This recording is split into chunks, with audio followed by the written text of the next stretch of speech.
আর সুতায় কাজ করতে নিলে এরকম একটু হবে, তোমরা সেগুলো ঠিক করে দেন কাজটা করো, তাহলে দেখতে সুন্দর লাগবে। আর এখন আমি পাতাটা ভরট করব। আর পাতাটা শিলি করব আমি কাশ্মীরি বরট বলো, পাকিস্তানি বরট বলো, বা পিটানো বরট বলো, যেটা বা গিট বরট বলো, যেই নাম বলো, এক জায়গায় যে নামে চিনে আর কি। কিন্তু এই বরট শিলিটা দিলে কি বরটটা খুব সুন্দর মিহি হয় আর খুব দেখতেও সুন্দর লাগে। সব হয়তো অনেক জায়গায় অনেক ভরট পাতা শিলি হয়, কিন্তু এই পাতার শিলি ভরটটা যে আমরা লাকনো কাজগুলো করি, লাকনো কাজগুলোতে এই ভরটটাই সবচেয়ে বেশি করা হয়, যেহেতু কাশ্মীরি কাজ একটা ধরতে গেলে এটা পাকিস্তানি কাজ, তাই এই ভরট শিলিগুলোই দিতে হয়। আর দিলেও দেখতেও সুন্দর লাগে।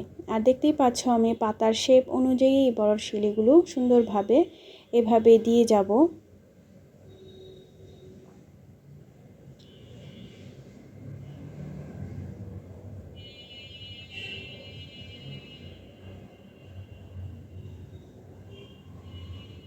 আর এই মাঝখানে আমি একটা পাতি অ্যাড করে দেব, আগেই বলেছি। আর যেহেতু এটা খয়েরি কালার পাতি, এখন কালারফুলের সাথে একটু সুন্দর দেখা যাবে। প্রতিটা আল্লাহ হাফেজ।